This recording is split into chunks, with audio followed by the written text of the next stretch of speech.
the creators of Relevant Magazine, this is the Relevant Podcast.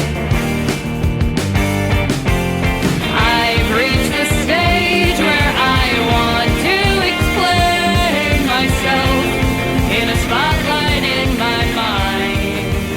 It is Friday, April 10th. The year is 2020. You're listening to the Relevant Podcast. I'm your host, Tyler Huckabee. I'm coming to you from Nashville, Tennessee. Down there in Orlando, Florida, our illustrious producer, Chandler String, is out on assignment today. We sent him out for supplies. We know it was an essential service. We sent him out for toilet paper 2 days ago and are concerned that he has not returned, much less. And we're concerned about him, but the toilet paper situation's getting critically low. It's compounded concerns over here, and it's fine. It's fine. We've gotten creative. Everything is fine, but Chandler, please return soon. You had very specific orders for 24 rolls, and you're nowhere to be found, so that's concerning. Up there in Loveland, Virginia, our friend Jesse Carey is doing double duty today as both our friend and our confidant. And also, you're going to be serving Jesse as kind of like an illustrious producer adjacent role today. That's right. You're going to have to fulfill the usual Chandler role of hitting the bleep button for the PG-13 content. It's a lot of hats, and I'm very uncomfortable wearing most of them, but I will do it. I've said that today is truly podcasting. This is tightrope walking without a net. Uh-huh. You know, this is when Nick Walinda does his cable special. Like, as longtime listeners of the show know, I'm a big time fan of Nick Walinda, the tightrope walker who does primetime TV specials. But there's a big difference in his specials. Yeah, some of them are like on network TV, the big three. They're like on ABC, and he's walking over like a volcano or Niagara Falls. But when he does it on network TV, he has a safety device on him. Like he's got this like tether that tethers his waist to the rope. So worst case scenario, he falls and just pulls himself up on the rope. Like it really takes sort of the thrill out of it, but if you watch him on cable, like if he does that's the stuff right there. If he's on Discovery or TLC, which, remember when TLC used to be the learning channel, and now it's like now most of the shows are about gigantic pimples being popped in real time or botched cosmetic surgeries. They also do very dangerous Nick Walinda specials. All that to say is today we are Nick Walinda on cable. No net, folks. No net. We are looking down at the mouth of the volcano, and we are eyes forward across this rope. What's the free solo? What's that guy's name? The mountain climber, dude. The mountain climber. Yeah, that was Walinda-esque, but I feel like here's what I feel like, and this is I'm gonna ruffle some feathers here. No, I want to hear the Nick Walinda take. The Nick Walinda take is that I feel like, and to do this take correctly, I do have to look up the free solo guy's name because it's going to be important. I can't just call him the free solo guy. Yeah, Alex Honnold. I feel like he is Nick Walinda, but he's not. But whereas Walinda is sort of the dancing pony to his like racehorse mentality. I feel like Walinda is like he wants the crowds, he wants the attention, wants the fame. He'll do his song and dance. He's the dressage to the other dude's wild stallion, is what you're saying. Exactly. He would do this with or without a camera around him, and has many times done this without a camera around him. He just wants to climb mountains. He probably prefers it. He probably prefers just climbing a sheer rock face and risking his life for no one to see. Like that's probably preferential. You can tell how uncomfortable he is with cameras because he had to go to like the Oscars, to win to accept the Oscar for documentary, and he did not. They're all dressed in like the Tom Ford and everything, and he is just not. He's not having it. He's got the carabiners. He's got the Nalgene bottle. He is. I'm pretty sure if people don't know what we're talking about, it's an incredible movie. I believe it's on Disney Plus called Free Solo. A couple weeks ago, yeah. It's an incredible movie. Hey, I want to talk about something else real quick, Tyler. Before you know what, why don't you tell people who's on the show? Then I got another. You gave us your Nick Wallenda hot take that he's the dressage of stuntmen.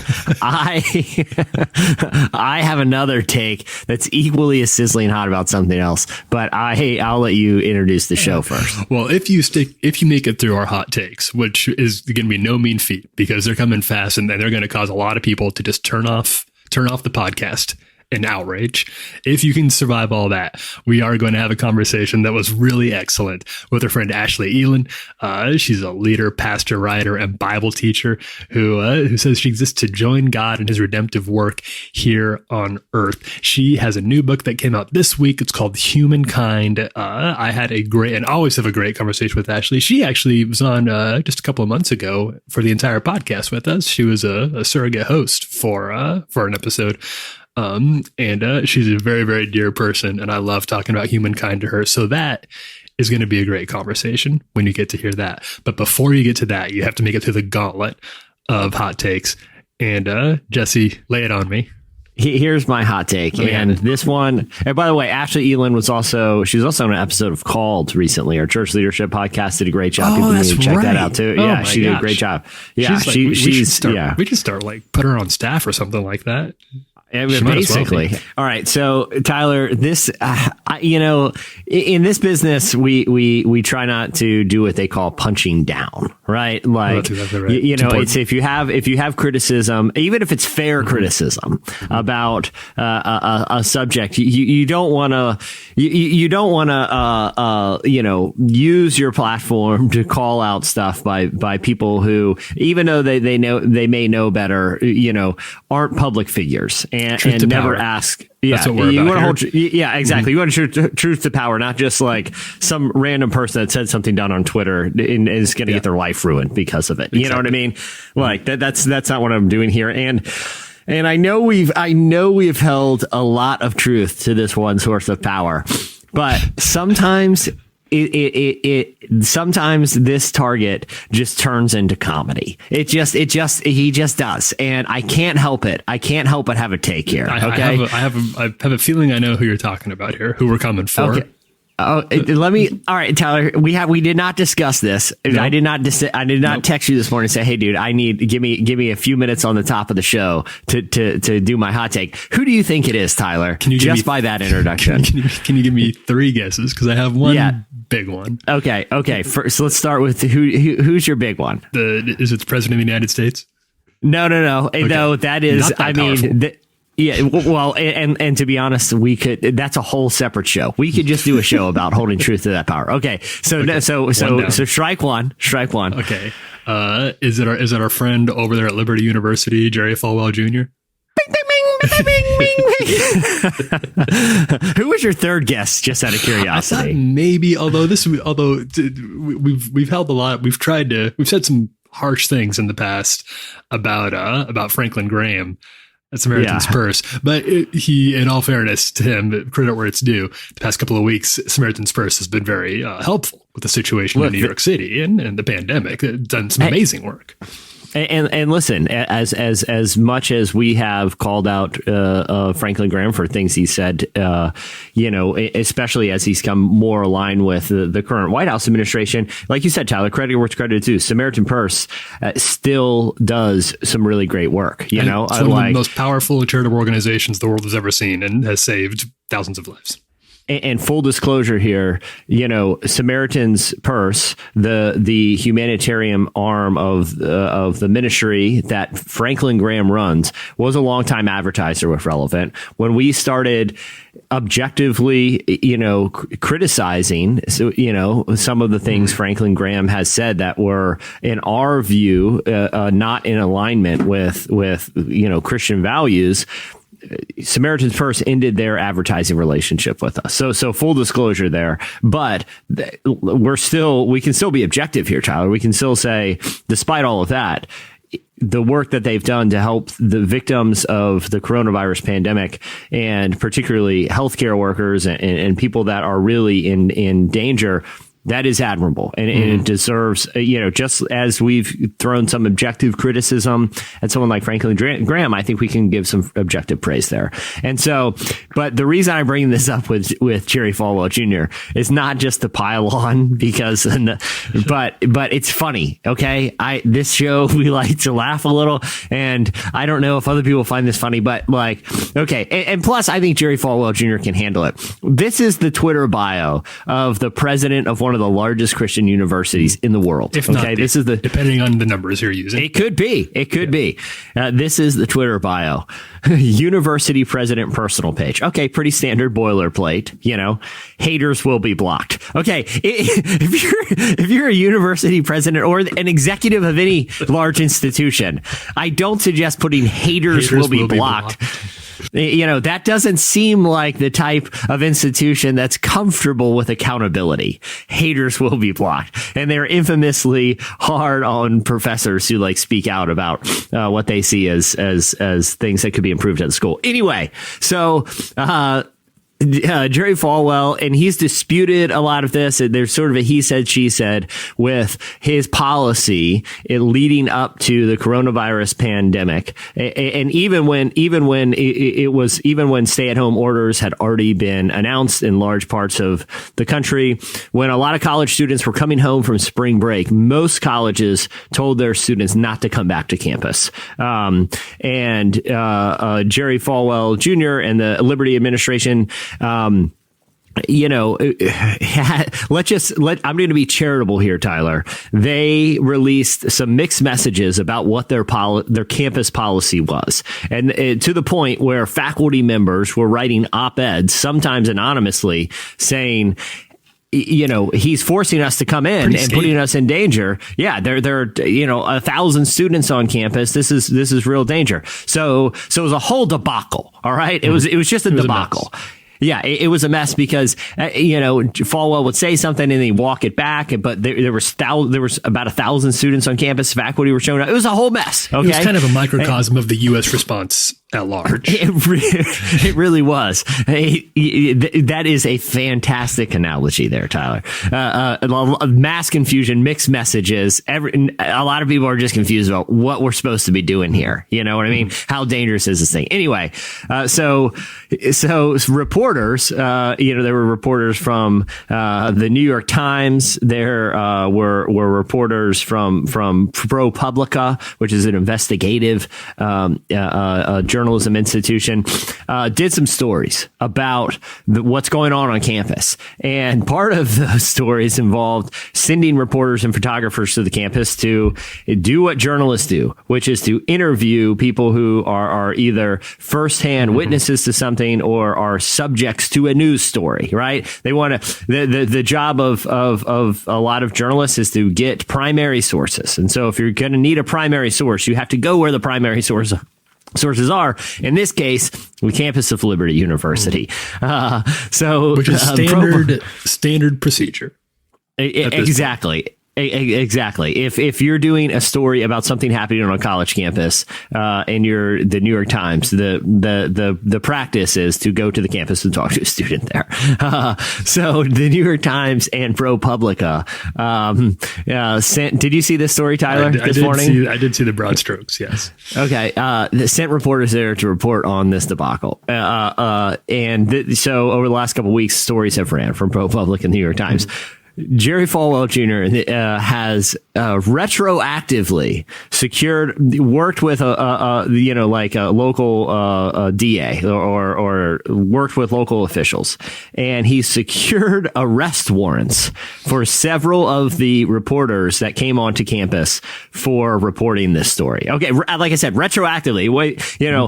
One of the photographers actually said he was confronted by a security guard, and the security guard asked him to leave campus and delete all the photos that he took. He said that in hindsight, deleting deleting the photos were a mistake, but he was compliant. But weeks later, an arrest warrant has been secured for these reporters who or a couple of the people involved in these stories, for going onto the campus. Okay. Retroactive trespassing charges. Okay. They're punishable by up to a year in jail. All right. Now, what this does to, I mean, the horses have left the barn at this point. The stories that they reported were done. So it seems nothing but vindictive at this point. Like they're clearly nothing but vindictive. He's saying, well, it's a safety thing. I can't have outsiders coming onto the campus. They've come and gone, and you open the campus. Okay. So let's not do that. But everyone is making the same joke, and it's too good of a joke not to say, because, Liberty has repeatedly, or particularly Jerry Falwell Jr. has repeatedly said stuff that flies in the face of like basic gospel principles. Mm-hmm. After the a mass shooting in San Bernardino, California a few years ago, Falwell famously, told students to bring guns to campus, and I'm quoting him, or I'm paraphrasing something he said. So I don't want people to think that this is my words, but he said something along the lines of, at their chapel service, or I think they call it a convocation, we will end those Muslims if they came here, and that soundbite went viral for good reasons, because a lot of people were disturbed by the implications of it. He says he meant by those, terrorists. But either way, that's not, I think that's irresponsible language. And I think it's generally not seen as the Christian outlook. Like, we are told to turn our other cheek. We are told to love our enemies. In the wake of tragedy, it's generally not what you would think as the gospel response, to say, well, if that happens here, I would just end them. Right. And so, but by pursuing trespassing charges, I was reading this story this morning, and I was on like Reddit or something, and everyone was making the same joke, which is now even the most basic prayer Liberty is not following, which is, forgive us our trespasses as we forgive those who trespass against us. That's the headline. It's too good of a headline.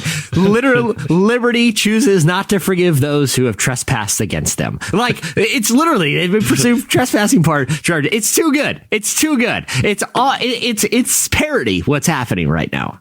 What he does a lot is he'll come back with well, I'm not a pastor. I'm a businessman, or I'm running a college camp. I'm an administrator, or something to that effect here, which we don't. Yeah, I've never been a pastor. I've never been ordained to unpack all of that. What goes on there? But they deploy the like Christian ethos really selectively when it comes to. And I want to say, we say a lot about Jerry Falwell Jr.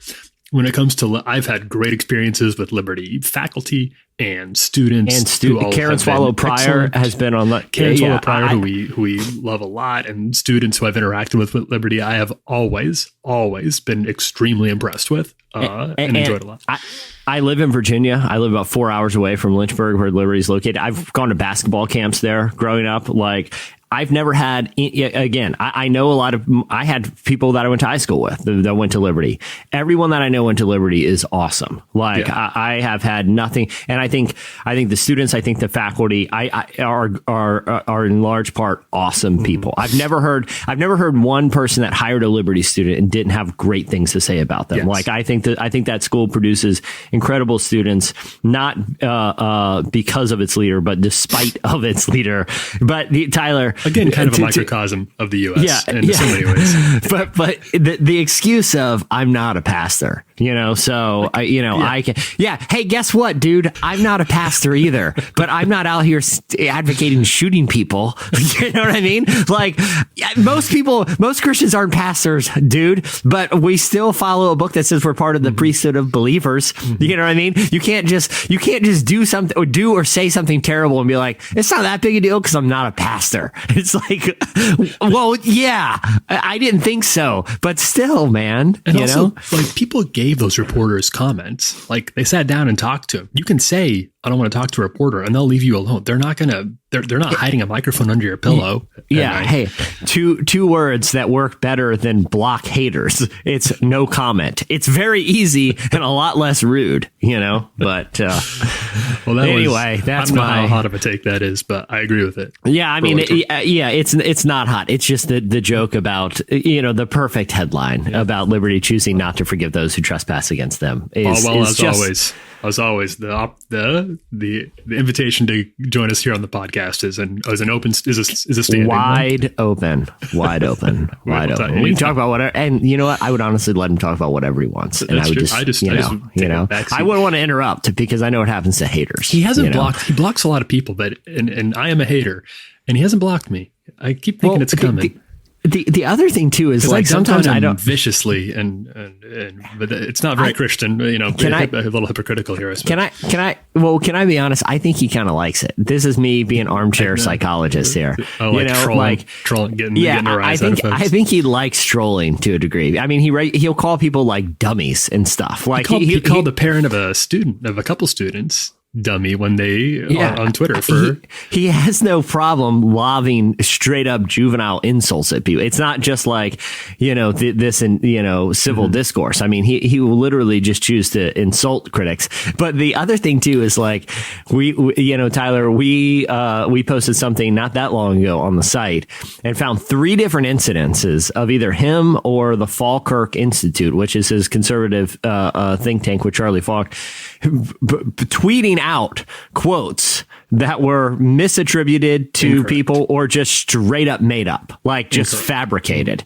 It's like Ben Franklin, and it's like liberty's the greatest university. Like, say it wasn't like that obvious, but it was stuff that like that person never said. Comments like I think he tried to say Pete Buttigieg was a socialist or something like that. Pete Buttigieg praising the values of socialism, which he famously does not. Well, he said he intonated that Pete Buttigieg said that Jesus that if you follow Jesus, you have to be a socialist. Like he attributed that, and then he also there was another one on the Falkirk site, but then he has a one of the, it's like a meme. It's a picture of Clint Eastwood, and and around it is a quote. So the image itself doesn't actually say that Clint Eastwood said this, but so around it said. Something disparaging about immigrants and something unfounded about what immigration is. It assigned some sort of like social ill with immigration policy. And Falwell retweeted and said, "Love this quote by Clint Eastwood," except that isn't a quote by Clint Eastwood. You're lying, man. Like, I don't know how he gets away with all of this. Like, I honestly don't. Yeah. And that's why I think he just likes to troll. I think he loves it. I think he's probably listens to stuff like this and just like Mr. Burns' laugh somewhere. Yeah. Just holding. That's why we got to keep holding the mirror up. Yeah, exactly. And if someone tees up a one-liner like that, we're gonna knock it off the tee box. We're simple people. So, yeah, exactly. What do you want from us? We're humans. With that, we are going to take a quick break, but when we come back, the hot list.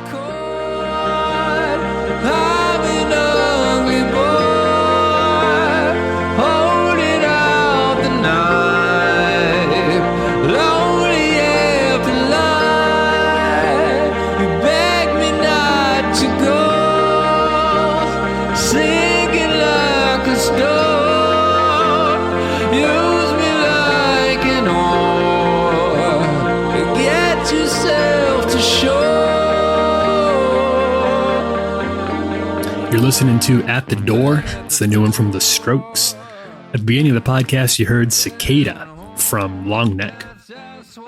All right, time for our weekly look back at the top 5 stories at the intersection of faith and culture this week. It's time for... It's the hot list.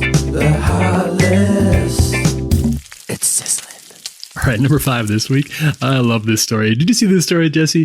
The Steakum Twitter account is dropping some of the realest pandemic wisdom out there. All right, how familiar are you with Steakum, Jesse, if at all? Intimately. Did you grow up with Steakum? I did not grow up with Steakum.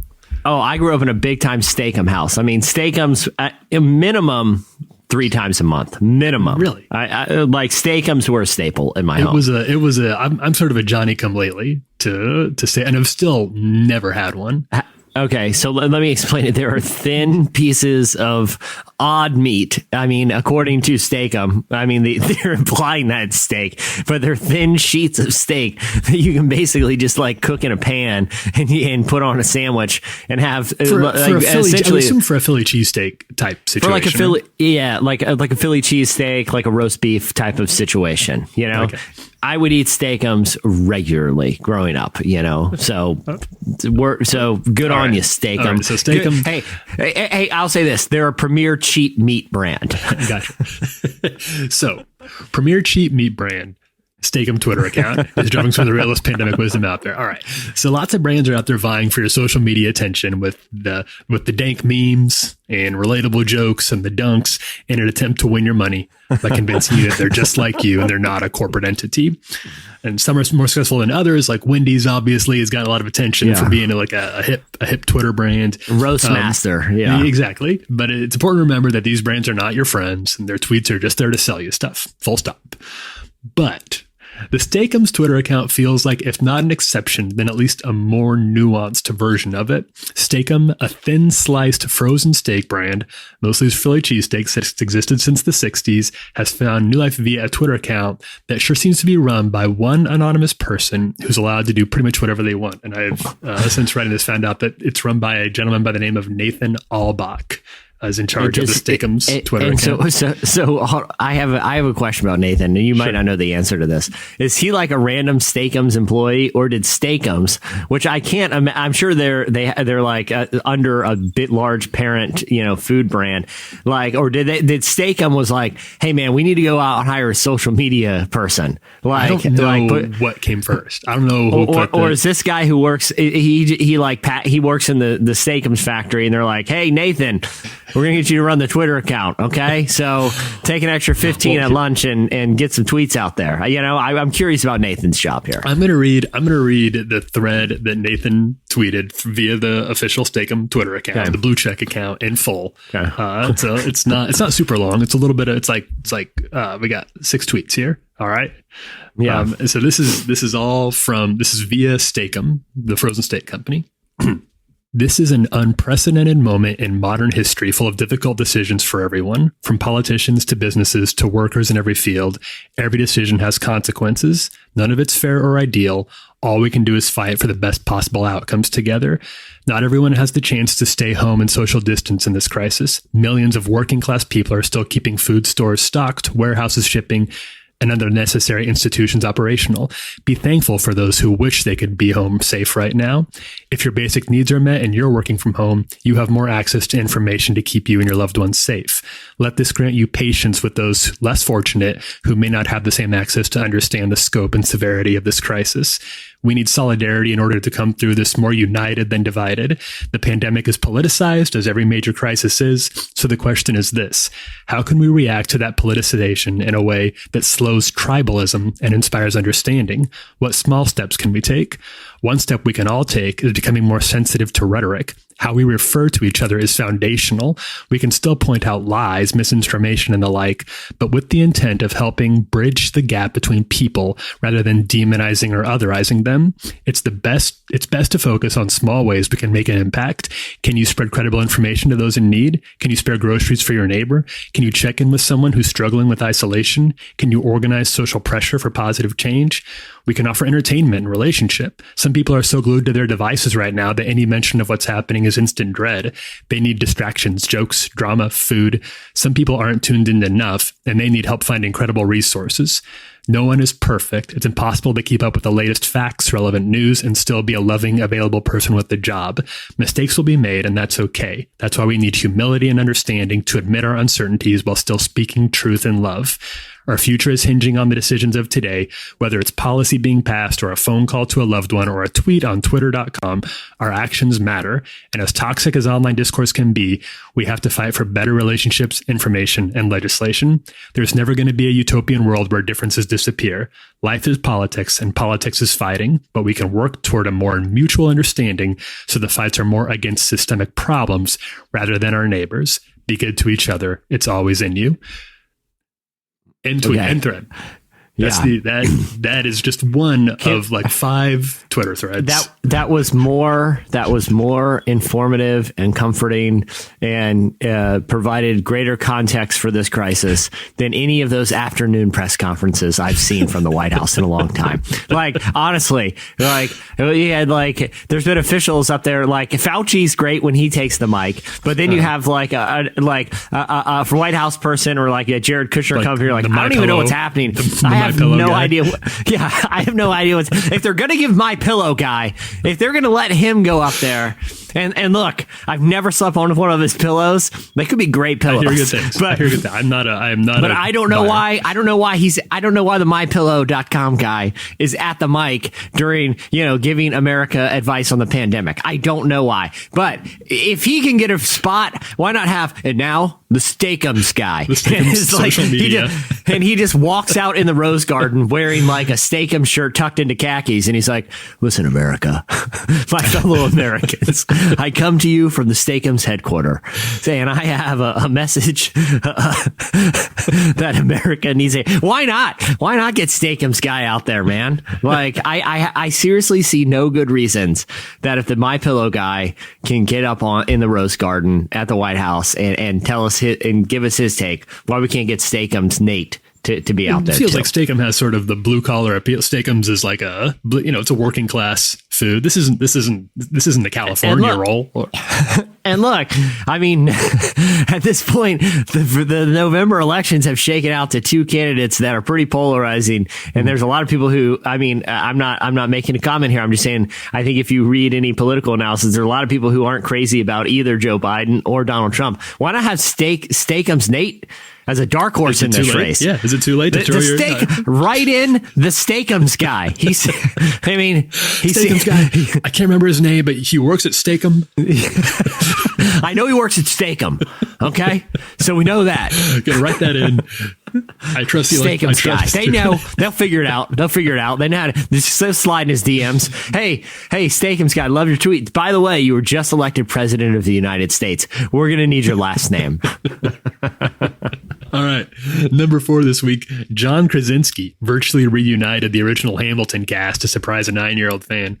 All right. So as you may have seen, John Krasinski and his wife, Emily Blunt, have been deploying their charm and connections to bring a weekly home YouTube show called Some Good News as counter-programming to the bad news out there. It's wholesome. It's very DIY. But on Sunday, the celeb couple really pulled out the stops to entertain a 9-year-old fan named Aubrey. Aubrey had tweeted about her disappointment and missing a planned New York trip to see Broadway hit Hamilton live. So Krasinski and Blunt brought her on to announce they'd be flying her out on their own dime post-quarantine. That's pretty nice on its own. But then Hamilton creator and star Lin-Manuel Miranda dropped into Zoom to emphatically up the stakes, and he brought the entire original cast for the world's largest and probably most complicated Zoom call to perform the opening number from Hamilton. Here's a clip of it. We're sending her to New York, Lynn, and we're going to send her to Hamilton in New York. Well, that's amazing. I think we can top that right now, though. Oh, wait. Something. Wait. Sorry. There are a bunch of people just joining. That's my favorite song from Hamilton. How does an orphan son of a and a Scotsman dropped in the middle of a forgotten spot in the Caribbean by providence, impoverished and squalor, grow up to be a hero and a scholar? The $10 founded father without a father got a lot farther by working a lot harder, by being a lot smarter, by being a self-starter. By 14 they placed him in charge of a trading charter. And every day while slaves were being slaughtered and carted away across the waves, he struggled and kept his guard up. Inside he was longing for something to be a part of. The brother was ready to beg, steal, borrow, or barter. Then a hurricane came and devastation reigned. Our man saw his future dripping down the drain. Put a pencil to his temple, connected it to his brain, and he wrote his first refrain, a testament to his pain. The word got around, they said this kid is insane, man. Took up a collection just to send him to the mainland. Get your education, don't forget from whence you came, and the world's gonna know your name. What's your name, man? Alexander Hamilton.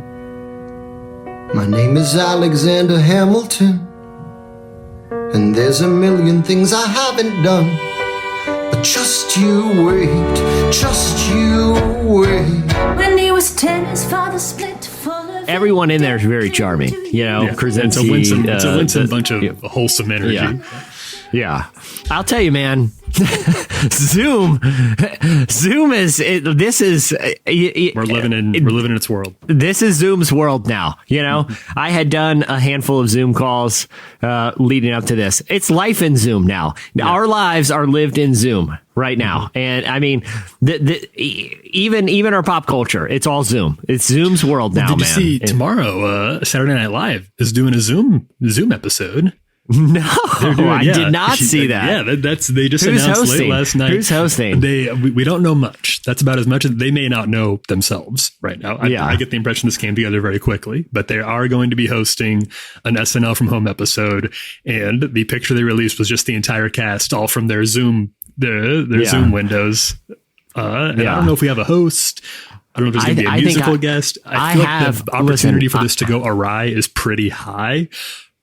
But I'm excited.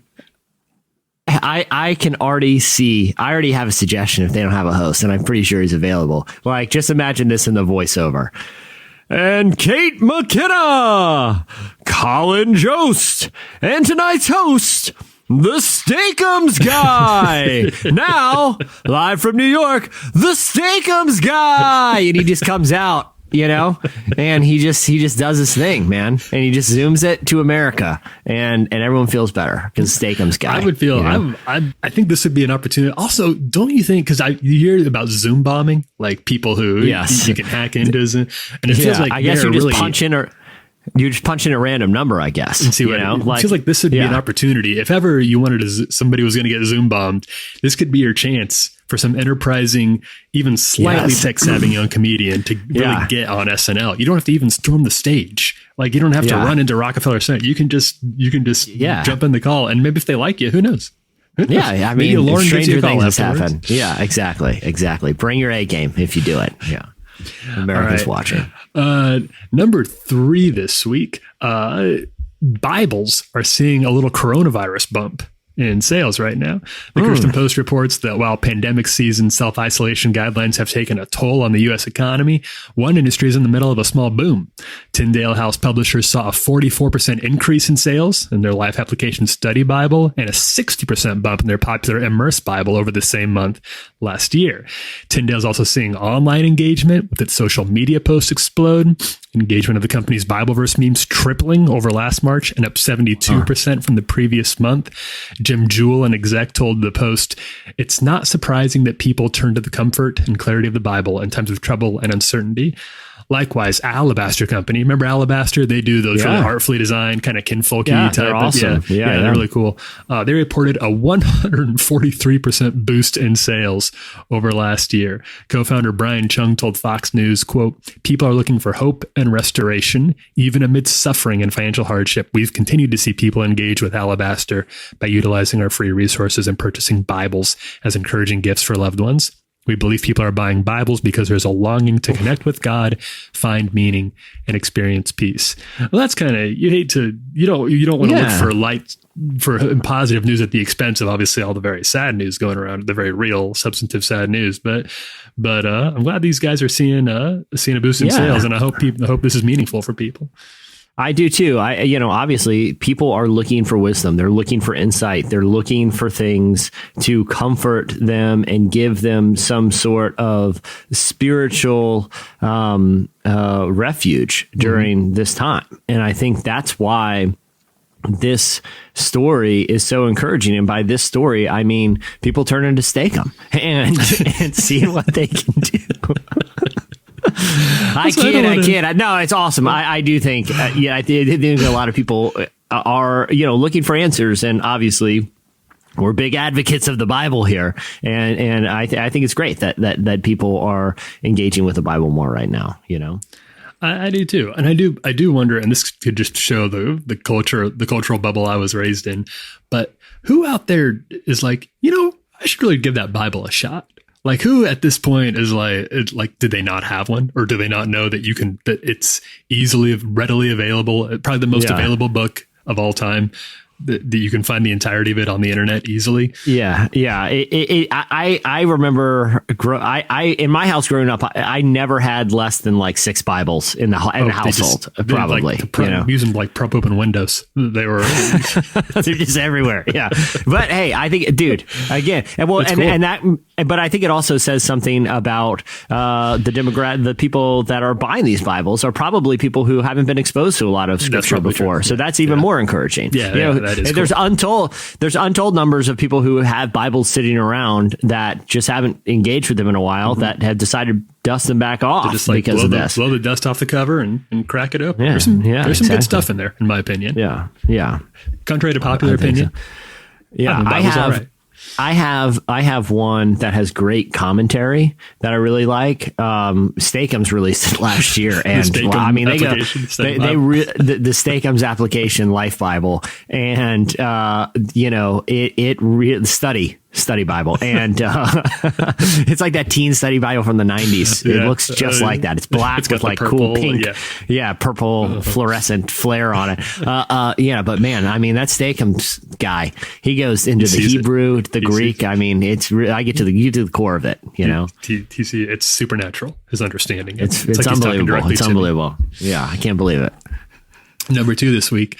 Back in 2006, Anthony Fauci wrote about how his religious upbringing makes him a better doctor. All right. So while the government response to the coronavirus pandemic has weathered plenty of criticism, White House health advisor and coronavirus task force member Dr. Anthony Fauci has been a reassuring presence. He's a medical expert and gifted communicator and has a knack for stressing the urgency of the moment without sounding panicky, anticipating Americans' questions about the pandemic and answering them in a measured but forceful way. The physician, who has been advising the White House since the Reagan administration, has become a bit of a star. As noted by Georgetown's Father David Collins, Fauci is a practicing Catholic and is often referred to the value of his Jesuit education in his current field. In 1989, he told the director of the NIH Historical Office that, quote, "I credit very much the Jesuit training in precision of thought and economy of expression in solving and expressing a problem and in the presentation of a solution in a very succinct, accurate way." He said, quote, "This has had a major positive influence on the fact that I enjoy very much and am fairly good at being able to communicate scientific principles or principles of basic and clinical research without getting very profuse or off on tangents." He wrote a little more about that in a book that came out just a few years ago about the value of his Jesuit education and the principles that guide him, which I thought what was interesting about this is how this was not a vague answer, which he is good at, is being specific. Yeah. It's not just like, oh, my faith gives me hope in times of darkness and answers to life's biggest questions, which I'm sure is true, but also like expressing on a practical level how his Jesuit upbringing has helped him just being better to communicate and express difficult concepts in a more succinct, easy way, which I thought was really cool. Yeah, that's what, a while back we talked to Malcolm Gladwell about how he kind of did a deep dive on the Jesuit idea of casuistry, which is a way of looking at problems that strips it of all sort of agendas and really gets down to the nuance of practical solutions, moral solutions, finding ethical means to solve problems. And I think that's kind of borne out in how Fauci has approached this crisis. Another interesting Fauci tidbit I read this week that I found interesting is that in high school he was the captain of the varsity basketball team. That's right, and actually put up some good numbers. And I did not see that. Like, I don't. Can you imagine Dr. Fauci, who we've all seen as like America's cool scientist doctor friend? Like, and he's not tall. He doesn't have like an athletic build. He's kind of like a slight guy. He's prone to very professorial looking. Can you imagine him just crossing cats up, just breaking ankles and dropping trays out there? That was him, dude. That was like, I want like old school House of Highlights stuff on Instagram of Fauci, just like I said, cutting through the lane, dropping, little floaters. I want to see it. I need to see the Fauci highlight Fauci reel. basketball game. I think we're good, because I don't think we need any more. Like his stardom is going pretty well. People. Yeah, think we don't these need stars, going to his head. Yeah, exactly. We need Fauci to stay grounded. Yeah. Speaking of going to his head, number one this week, Kanye, Mariah Carey, and Tyler Perry will join Joel Osteen's virtual Easter service. All right, so like your church, hopefully Joel Osteen's Lakewood Church will be ringing in Easter Sunday virtually this week. But unlike your church, probably Lakewood is doing so with a bunch of huge stars. Kanye and his Sunday service choir will be there, along with Tyler Perry and Mariah Carey. Osteen tells TMZ, who broke this story, that West and the choir will be social distancing for their performance, which will be quite a feat. But, Hamilton did it, so we'll see if they can pull it off too. Also, apparently, Mariah was the one who reached out to Osteen about putting together a special virtual tribute for healthcare workers. Kanye appeared at Lakewood last year for a Q&A session with Osteen and a Sunday service performance, and apparently have a friendship that stretches back at least a few months before that. The two have plenty in common, including an affinity for some props for the prosperity gospel teaching. So I feel like at this point we're stretching the definition of church to new sort of experimental levels here with this. Yeah. But to me, and this is not to go on a rabbit trail here, to me, I think that's a good thing. To me, I think I'm not saying that obviously the pandemic is not a good thing. That's not what I'm implying, but I do think it's good to rethink what church is. Yeah, I do too. And I'm not gonna, I think Joel Osteen can be an easy target, as can Kanye. But I'm not going to disparage people for wanting to have a virtual Easter service. Oh, you know what I mean? I mean, I'm planning on tuning into my church's virtual Easter service. And I hope tons and tons of people tune into Mariah Carey, Kanye, Tyler Perry, and Joel Osteen. Like I said, you might be able to pick apart some of their personal theologies, but it's going to be hard to mess up an Easter message. Like, if more people can be exposed to the Easter story, great. That's a great thing. And I have no idea what Joel Osteen's going to say, because I have heard him say some things that I would not agree with and would not consider to be part of gospel teaching. If he doesn't do that tomorrow, I just don't know. I feel like there are going to be plenty of virtual options for anybody who wants an Easter service tomorrow. Yeah. Most of them will not have Kanye or Mariah, admittedly. Yeah. Tyler Perry, I don't really know Tyler Perry. We've interviewed Tyler Perry. I think numerous times. I found him to be a good guy. But I think that there are other places that might be a little more trustworthy with handling the Easter story. You know what I mean? And if you and I would hope that those play like church home. Church Home's great. We had Jude on just a couple weeks ago, and he was really, really encouraging. And they have lots of cool stuff. Either way, find a place to watch an Easter service. Even if your home church maybe not be broadcasting, even if it is stretching your idea of what church is, find somewhere online to watch an Easter service. I think it's good advice. And I just saw this, Tyler. There's a new addition to the lineup, along with Joel Osteen, Mariah Carey, Tyler Perry, Kanye. Steakums guy's going to be there too. Well, I take it back. I will be there. He's doing it. You can't keep me away from a Steakum He's doing a sermon. deep dive into the hermeneutics of the Passion story, and wow! I mean, he goes deep. I've never thought about it like that before. Steakums guy. All right, that'll wrap it up for. It's the high list. The high list. It's sizzling. We're gonna take a quick break. When we come back, Ashlee Eiland joins us. I was just gonna tell you that I don't want to let you down. Get lost in the crowd, seen unseen. Say what you mean. You sent me a book, but you gave up a look. You're listening to Held Down. It's by Laura Marling. Well, Ashlee Eiland is a leader, pastor, writer, and Bible teacher who exists to join God in his redemptive work here on earth.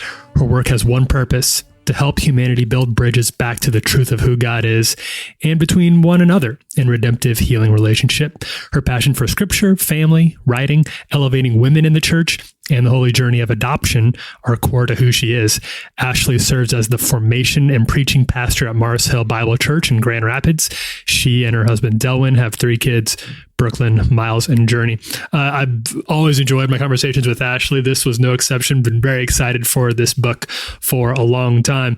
The first thing I wanted to know is probably what's on everyone's mind, was certainly on hers, was what it's like to release a book during a pandemic and how this had, if at all, changed the sense of what it was like to release this book. And she thought, and I agree, that while she didn't know this was happening, obviously, a lot of the lessons in humankind were sort of weirdly prescient. Here's some of her reflections on that. I was just almost reflecting on my own work, because 2 years ago I read this and wrote this book differently than I see it and experience it right now. And so, for example, the themes of safety, like there's a chapter in the book about safe spaces and safe people. I feel like that's relevant for today. There's a theme in there about understanding, where it's about how to have a hard conversation that keeps humanity intact. And I feel like both politically and through the lens of a pandemic, we are still trying to figure out what it means to understand one another. And now even more so that we all have different environments in which we're operating. And so, like, how does that lend itself to more understanding?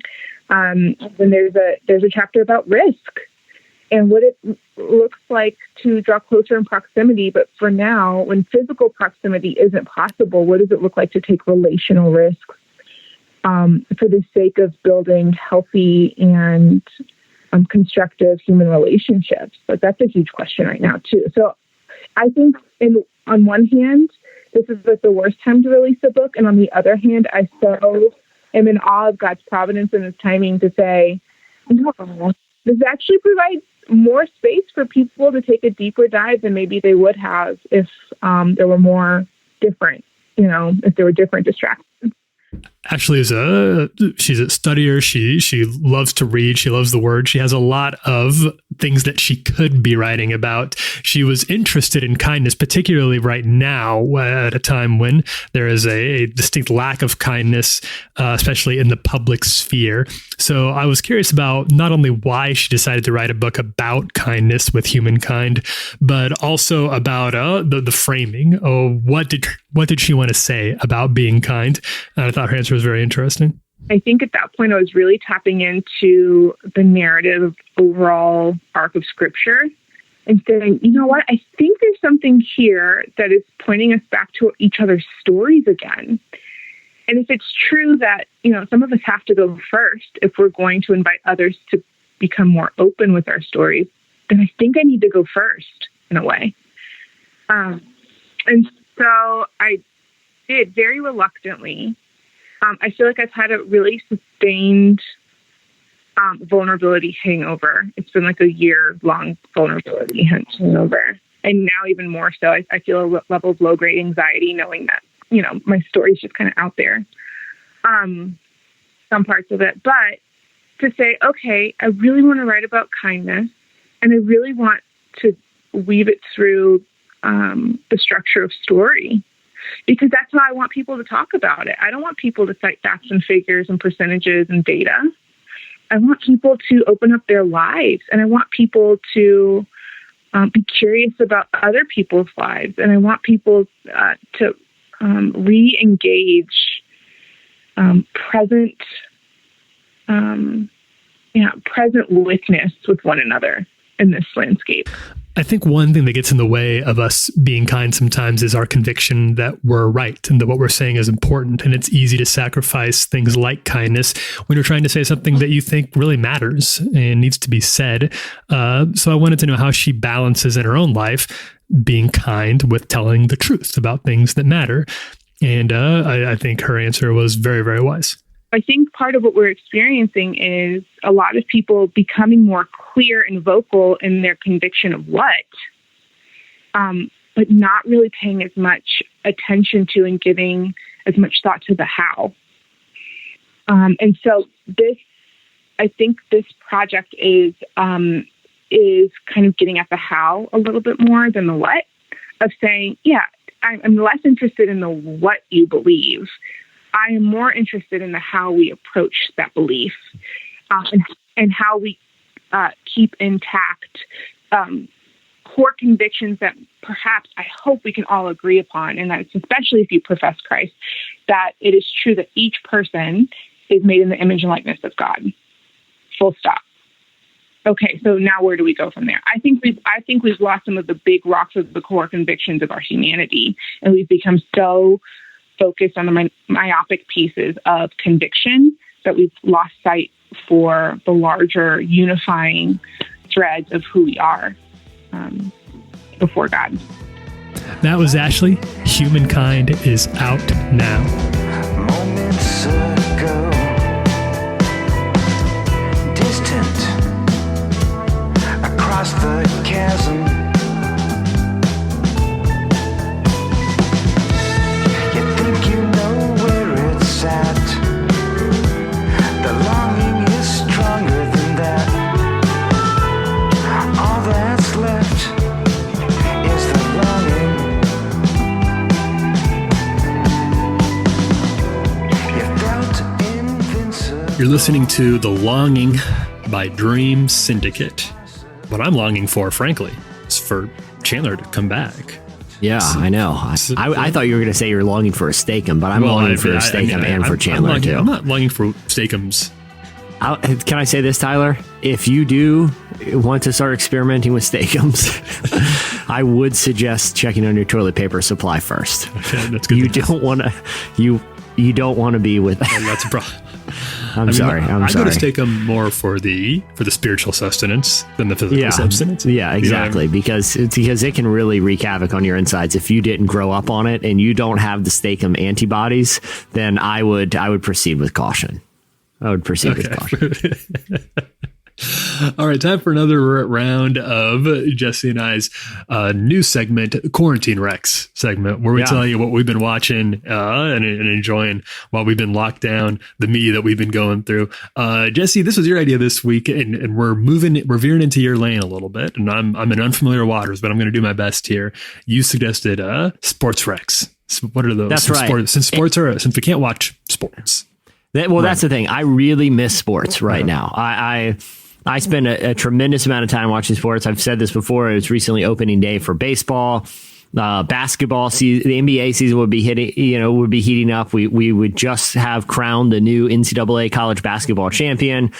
We would have been able to see the final round of the Masters this weekend. So it's tough not having sports. I mean, it's a convenient problem to have. Things could be a lot worse, but I do miss watching sports. So I thought it'd be fun to recommend a couple of sports movies. Taylor, I have two picks that people can watch on Netflix. I'll say this. One they can watch on Netflix, one they can find online for free.